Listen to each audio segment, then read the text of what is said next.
Mabuhay! Maayong adlaw! Magandang araw sa inyong lahat! Good day, everyone! My name is Rowan de Rivera, a licensed and dedicated science teacher with over 12 years of teaching experience in public school system. Currently, I am teaching grade 10 science and grade 12 general physics at Francisco Ramos National High School, Concepcion, Cabasalan, Zamboanga, Sibugay, Philippines.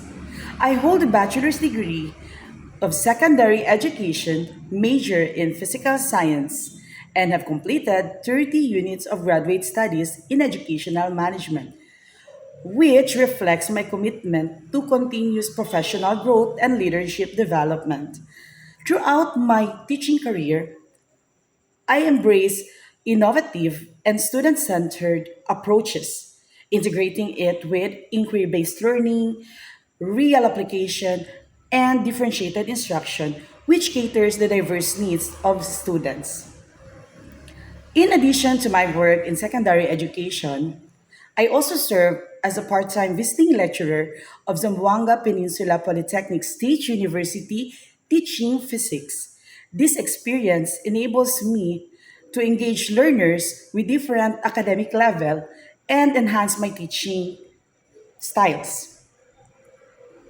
As a professional, I am known for being reliable, adaptable, and collaborative.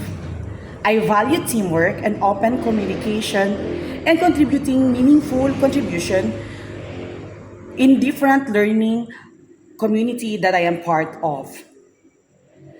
I am passionate about education and I am excited about the opportunity in sharing knowledge, culture, and teaching practices in international setting through the J1 program. Thank you very much, and I am looking forward in working to be with you and in your educational community. Mabuhay!